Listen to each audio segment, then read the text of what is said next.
It's been a while, but we're finally back, and with finally more set 4 reveals, as we got more Greedon support that are making the archetype and the strategy pretty spicy.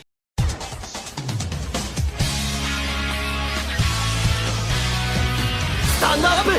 Vanguard!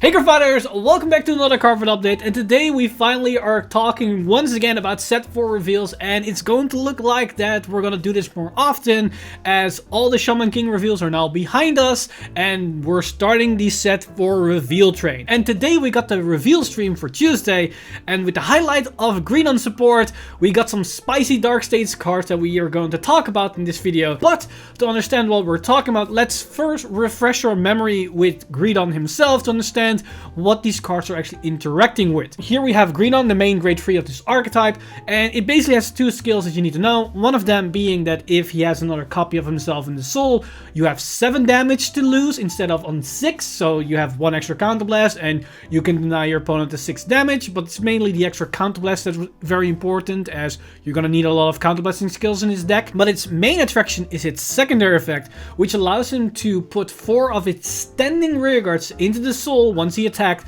to restand him and potentially give him 15k power. So this is a restanding Vanguard in overdress, besides Overlord of course. But the interesting part about this skill is that it's not once per turn. So if there's a way to repopulate the board during the battle phase, you could potentially restand him again. Now with the current support, it's not really manageable, it's not really doable, but with these new cards, that might actually change. So first off, let's take a look at a new double R grade 2, which is Desire Devil Cannon. And Cannon has the ability, although when this is placed on a rearguard circle during your main phase, cost counterblast 1, look at the top card of your deck and call to the rearguard circle. At the end of the turn, retire that called unit. So this is very similar to what we saw in the past old days with Shadow Peddling cards. It's very similar in skill.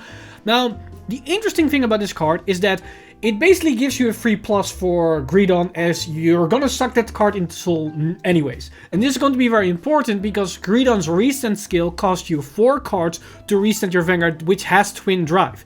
Now that still is a -2 for that extra attack, which might or might not be warranted, but at least a card like this can help us to stop the bleeding a little bit, as we can get some pluses on the board. Now the problem here is that this only works in the main phase, so this doesn't help us to potentially repopulate the board during the battle phase to potentially fuel a extra restand beyond the normal restand of Greedon. But besides that, this is a very good card to at least give that extra plus you're going to need to sustain the minuses you're going to make with Greedon's restand ability. Another very important thing about this card is that, yes, it's a 9k base, but that doesn't really matter all too much, because you're not really attacking with him in the Greedon archetype, because Greedon needs standing units, so you're not going to even attack with it, so the lower base power doesn't really matter all too much.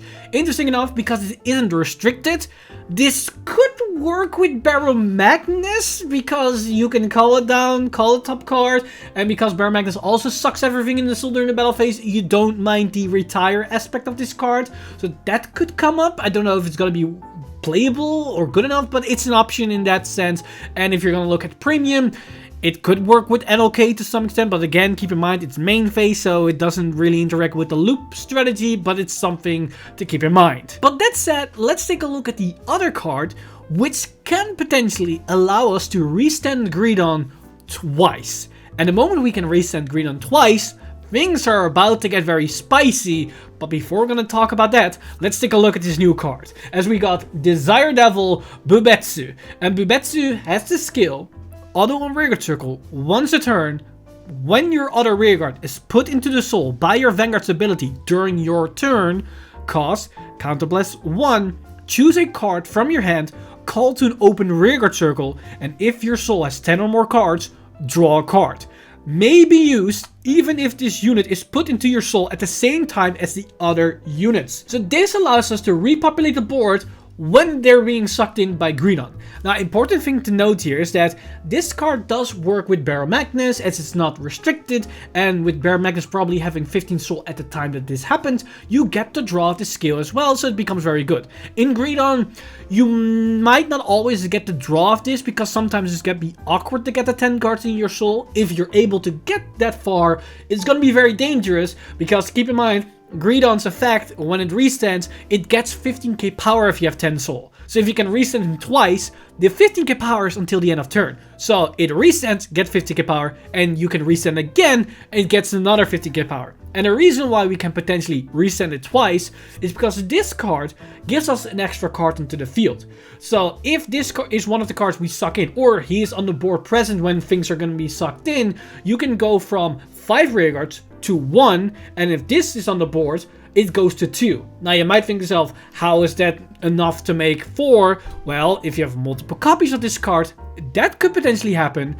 But there is another card that might help us to increase this consistency, as we already got another grade 2, which is Desire Devil Muka, which has a skill that once it's placed from hand, and our Vanguard is Greedon, we can basically pay another Counterblast, and then 2 Soul Blast to call something from Soul. So effectively, what you want to do is use this card to call that grade 2, and that grade 2 can call something from the Soul, thus making 1 Bubutsu actually create 2 units. So now the only thing that you need is effectively have 2 Bubutsu and then 1 Muka in your hand and another rear guard onto the field, and that's it. Because then you go from 5 to 1 to 4, and then you can suck those 4 again to reset your Vanguard again. That's a possibility. Now, is it super consistent? No, it's not. It's not too great, but it's an option the deck has access to potentially high roll on your opponent. And that is actually pretty interesting because now, with the fact that Greedon doesn't lose drive checks, that means you have Twin Drive, Twin Drive, Twin Drive. And also, because you have the potential of the Overtrigger in Dark States, all this deck can come with a critical. But to make things even crazier, we can add 1 extra card to the mix to make things even more insane. And that's another great one, which is Desire Devil Incan, which has the ability that costs 2 Counterblasts to give our Vanguard plus 5k and 1 drive checks until the end of turn. This can only activate on the restand, so that means the second swing will have triple drive. Now in the normal sense with Greedon, this is all too great because you still go -1 even though you pay 2 Counterblasts and you suck 4 cards in. But if Greedon can reset again after that, then it's suddenly a wash. You pay 2 Counterblasts to get 2 extra drive checks. Then it's not that bad, and it compensates for the minuses you're generating while also applying more pressure, because not only do you give more power to your Vanguard, but now it's a twin drive, a triple drive, and a triple drive that probably will come for a significant amount of power, and if you hit a couple of triggers or maybe a crit on the first attack, every single attack will pressure for potentially gain, and it will force a lot of shield from your opponent's hand, or at the very least maybe 3 perfect guards in 1 turn.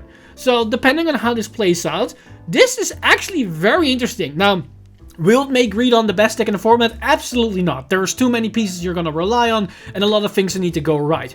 But at the very least, it gives this gimmicky strategy an actual gimmicky win condition that's pretty legit. And that's only with these 2 cards. There's probably more generic support cards out there that could actually work. And more importantly, neither of these cards actually interact with Bruce all too well. They are generic, but Bruce cannot really capitalize on these cards. So, you know what? It's a win-win in my book. Barrel Magnus gets an upgrade, Greedon gets an upgrade, and Bruce is ignored, which is probably pretty good. And that also rounds up everything that I wanted to talk about today. These are the only actual cards with skills that got revealed. There are, of course, a couple of more cards for set 4 that got revealed for the Card of the Days, but I'm gonna wait till then on Friday once we're gonna talk about everything that's been released or revealed so far for all the commons and rares, so we can do that in one go, as most of them aren't really that eventful. But also a very important thing, I know I've been away on the channel for quite a while, for I think almost a month, if not more. But starting today, this is going to change. Either starting tomorrow or the day after that, we're going to dive into all the different deck spotlights or deck profiles, or whatever you want to call it, for the V-Clan collection. So we're going to have 24 videos up in the go for the next coming month or so, while we're gonna tackle all the new reveals for set 4 and everything that comes afterwards, because starting from today, things are gonna pick up once again for Vanguard, as collab season is over, and that also means that the channel is done from being on a break, and we're gonna dive into all the different topics, because I have a lot of interesting videos that I want to go into with a lot of different topics. So it's good to be back, but there's a lot of work to be done. That said, I'm very curious of what you guys think of these reveals, so let me know in the comments down below what you guys think, and also let me know in the comments down below what clan you want me to tackle first for the upcoming V-Clan spotlights, and who knows, I might push them a bit faster out than I was initially planning. As always, this video has been brought to you by our lovely patrons over patreon.com/insider. You guys are amazing. If you do want to support the channel or everything that's happening on the channel, you can simply go to patreon.com/insider and become a patron today. But with that said, I've missed a time leap, and I see you guys in the next one!